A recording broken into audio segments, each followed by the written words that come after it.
The chamber was vast, carved from crystalline stone older than most civilizations represented within it, and filled with the hum of translation engines.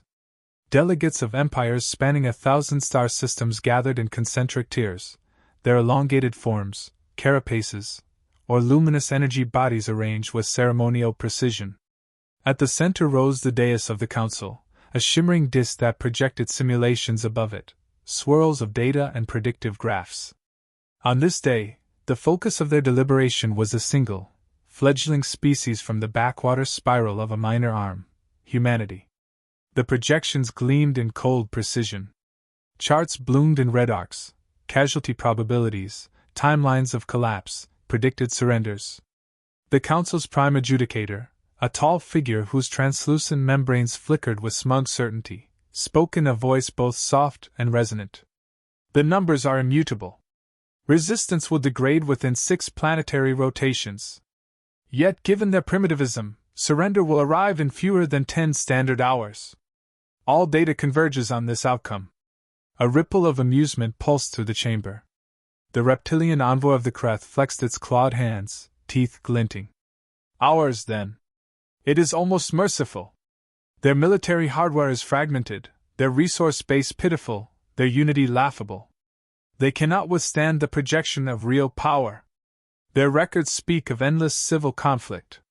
A species that turns on itself will never resist a true empire. Other voices joined, layering disdain. The insect Thrakul emitted chittering laughter, remarking on humanity's short lifespans and inefficient physiology.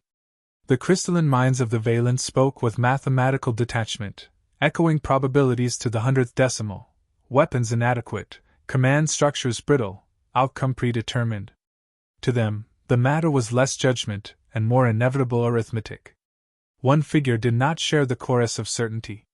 The elder scholar from the nomadic Athari, a species renowned for remembering anomalies, raised a slow hand.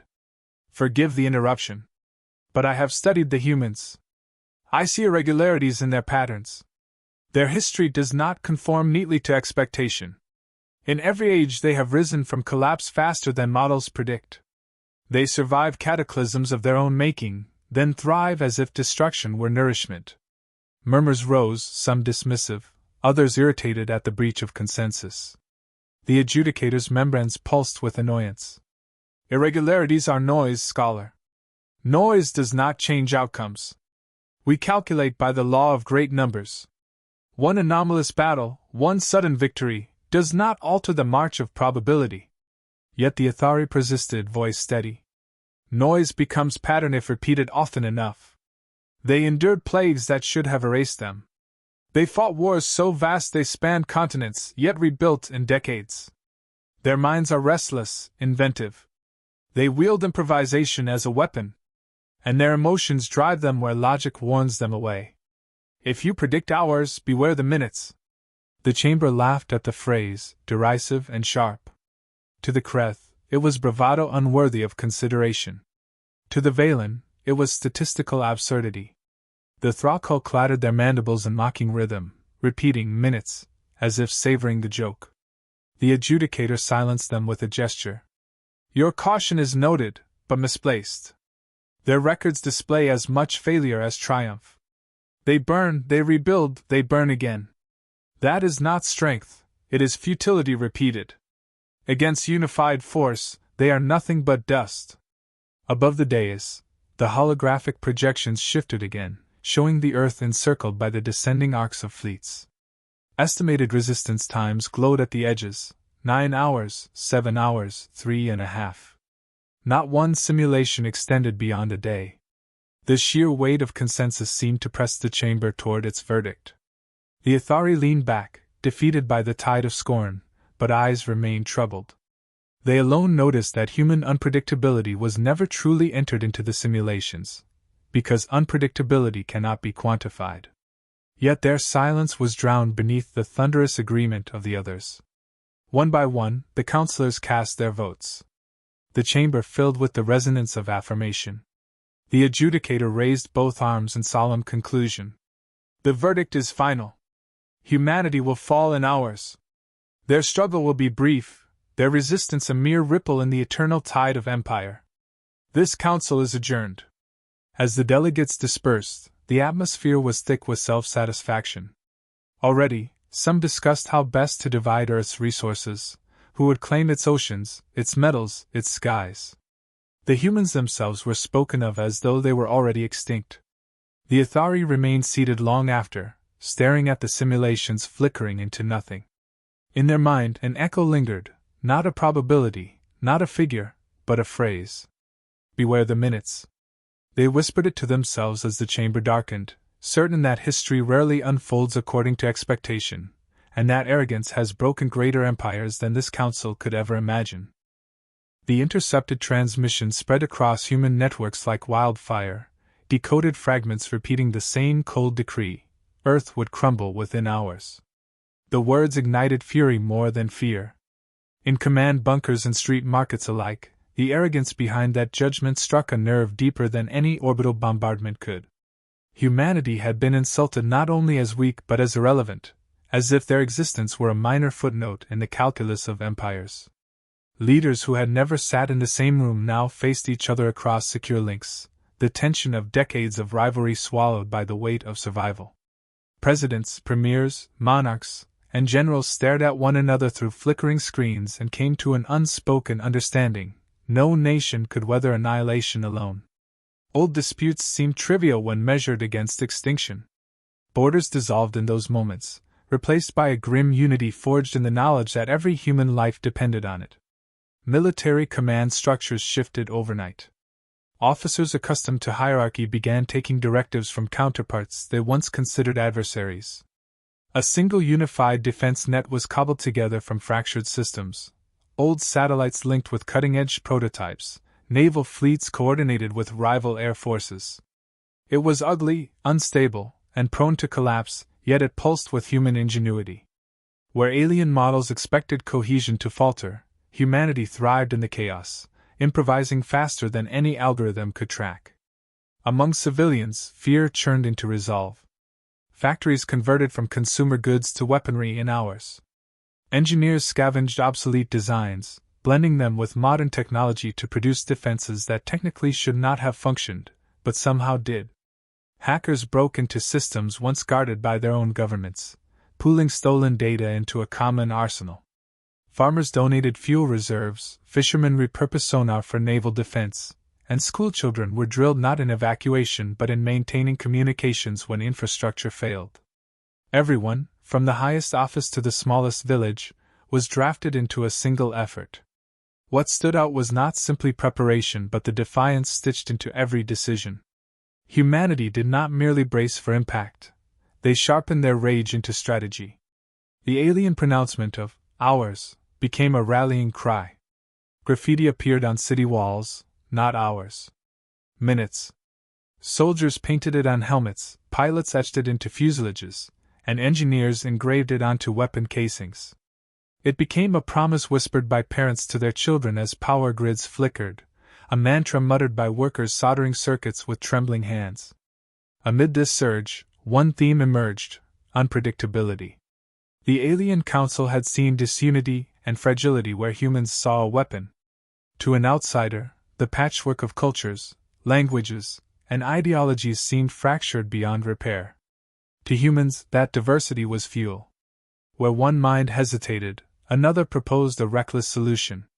Where protocol faltered, instinct took over. Where caution dictated delay, someone pressed forward with a half-formed plan, and more often than not, it succeeded because it was too irrational to anticipate. Messages poured across the globe, leaders addressing not just their citizens but the entire species. They did not promise victory in the traditional sense, but they promised to fight in a way the Council could not predict. "We are not machines bound to probability curves," one declaration said. "We are the storm in the system. They measure in hours. We move in minutes." The words spread faster than the transmission that had condemned them, searing into the collective consciousness. Beneath the rhetoric was something rawer than strategy. Humanity was driven not by survival alone but by insult. To be dismissed as irrelevant was an injury no algorithm could measure. Pride fused with desperation, creating a resolve sharper than the finest blade. Even those who feared openly found their fear transmuted into determination. To fall quickly was expected by the enemy. To endure even briefly was defiance. To win was unthinkable. That unthinkable goal became the only acceptable outcome. The final hours before contact were filled with restless energy. Skies roared with aircraft, seas churned with submarines, cities buzzed with encrypted transmissions. Yet beneath the chaos, a strange calm settled in. Humanity had made its choice. They would not measure their resistance in hours, because hours were the Empire's scale. Minutes belonged to them, and in those minutes they would either carve a legend or fall in a blaze of fury so bright that no council would dare forget their name. The fleets came with ceremony, their formations precise, engines burning in elegant symmetry across the void. To them, the encounter was a formality, a swift demonstration of inevitability. Their ships were monuments to centuries of conquest, armored hulls thicker than Earth's skyscrapers, weapons arrays designed to vaporize cities with a single volley. Commanders spoke of timelines and casualty ratios as if reading weather reports. They were prepared for resistance, but not for defiance without rules. What unfolded in orbit did not match their simulations. Human defense was neither orderly nor predictable. Instead of mass formations, alien sensors detected dozens of smaller signatures weaving erratically. Old rockets, civilian crafts, even gutted cargo haulers fitted with explosives flared into the battle space. They should not have mattered, yet they disrupted firing solutions, drew targeting arrays off course, and forced battleships to burn precious energy correcting trajectories. Cybernetic warfare struck next. Human programmers, some working from basements beneath blacked-out cities, hurled viruses at alien systems not with surgical precision but with chaotic creativity. The codes were crude, inconsistent, sometimes self-destructive, but that was what made them effective. The invaders' defense algorithms, built to repel orderly attacks, faltered against assaults with no discernible pattern. Displays flickered, targeting reticles drifted, engines stalled in bursts. For a fleet accustomed to dominance, the disruption was maddening. Human weapons themselves were unimpressive by comparison, yet their employment carried a savage ingenuity. Railguns loaded with scrap metal shredded through shielding at close range. Atmospheric fighters, hopelessly outdated, dove into vacuum combat with reckless disregard for attrition. Where a logical commander would retreat, human pilots pressed forward, forcing engagements that defied tactical sense. One kamikaze strike cracked the armor of a cruiser, and though the loss was devastating, it rippled through the alien formation like a psychic shock. These were not opponents calculating for survival.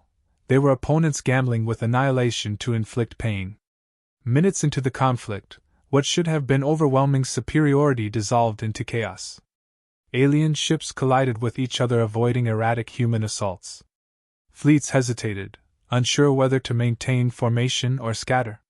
Each decision branch that should have led to smooth resolution collapsed under the weight of unexpected variables. Where algorithms predicted compliance, humans invented sabotage. Where simulations assumed surrender, humans attacked harder. The true weapon was adaptability. A destroyed defense station became cover for missile barrages.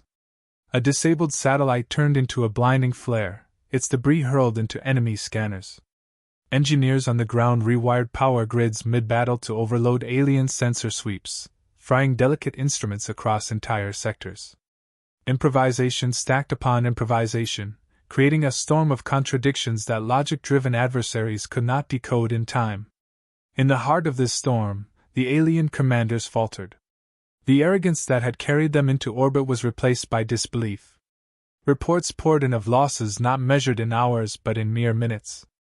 Ships designed to dominate planetary sieges were retreating from jury-rigged weapons held together with little more than wire and fury. Confidence fractured. For the first time in generations, the Council's fleets found themselves facing not resistance, but humiliation. Humans paid dearly for their success. Entire squadrons were obliterated, cities scorched, lives lost in staggering numbers. Yet none of it resembled the predicted collapse. Instead, every death seemed to fuel another desperate strike, every loss answered with a reckless counterblow. Attrition became a tool, sacrifice a strategy. Where aliens sought efficiency, humans found strength in wastefulness that terrified by its sheer disregard for logic. When the alien fleet began to withdraw, it was not because they lacked power but because they lacked comprehension. Victory had been stolen from them not by superior force but by an enemy that defied every principle of warfare they understood. What was supposed to last hours ended in retreat within minutes. On Earth, there was no celebration, only grim recognition. Humanity had not won peace, they had bought fear. The Council's verdict had been overturned, not by the slow grind of probability, but by the unpredictable ferocity of a species that refused to kneel. In those minutes, the galaxy learned a truth no algorithm had captured. When pressed to the edge, humans do not merely resist, they redefine the terms of survival. Reports reached the Council chamber faster than they could be processed. Fragmented transmissions spilled across the dais, entire cruisers gone dark, command ships crippled, units scattered, retreat signals transmitted in frequencies trembling with disbelief. The simulations had predicted a measured collapse, an orderly conquest, and instead the Council stared at records of a rout. The victory that was meant to take hours had dissolved in minutes, leaving the fleet humiliated before the eyes of the galaxy. Delegates who had once laughed now sat in stunned silence. The adjudicator's membranes dimmed, no longer pulsing with confidence but quivering under the weight of contradiction. Spreadsheets of probabilities and neat outcome graphs were now meaningless relics. The Kreth, once boasting of mercy, hissed with rage, demanding explanations. The Valen's crystalline tones fractured into dissonance, their perfect decimals unable to reconcile reports of defeat delivered by what they still insisted were primitives. The Thrakul, who had found the notion of minutes laughable, now clicked their mandibles in nervous agitation, every note betraying fear. The scholar from the Athari did not gloat, but their eyes held a quiet vindication. They reminded the chamber, in deliberate calm, that humanity's irregularities had always carried weight. "You measured them by equations," the scholar said. "But equations do not measure defiance. They fought not to survive but to wound, and in wounding they became unmeasurable." The statement lingered like a blade across the Council's pride. Debate erupted, harsh and frantic. Some demanded immediate retaliation, insisting the humans could not withstand a second assault. Others urged caution, arguing that another defeat would shatter the credibility of every empire represented. Fear coiled beneath every word. If a species barely industrial by galactic standards could fracture fleets in minutes, what might they achieve once given time to grow? No consensus formed, only clashing voices echoing through the crystalline chamber.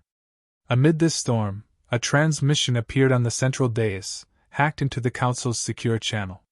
The voice was human, firm, and stripped of ornament. "We heard your judgment. You gave us hours. We needed only minutes. Remember that. If you return, it will not be hours you lose. It will be everything." The message was raw, unpolished, and devastatingly effective. Where the Council wielded ceremony, humans wielded audacity. The silence afterward pressed heavier than any weapon. Delegates exchanged uneasy glances. They had been accustomed to enemies begging for mercy, not declaring survival with unshaken confidence. For the first time, the Council considered not how to divide Earth's resources, but how to contain the legend already forming around its people. In every corner of the galaxy, species who had long feared the Council's authority would hear this message and take heart. The myth of human defiance would spread faster than fleets could suppress it. The adjudicator attempted to restore control, speaking of strategy, containment, and recalculated timelines, but their voice lacked conviction. The memory of broken formations and burning ships haunted every listener. Numbers could be rewritten, but the fact remained: an enemy once dismissed as fragile had just forced a retreat through sheer refusal to conform. Even those who argued for extermination felt the shadow of doubt. To underestimate humans again might mean not just defeat, but disgrace permanent enough to fracture the entire Council. The scholar spoke once more, softly. "This is not the first empire to mistake humanity for less than they are. It will not be the last. But know this, they are the unpredictable variable. They do not bend as others bend. They break expectations, And that breaking is their strength.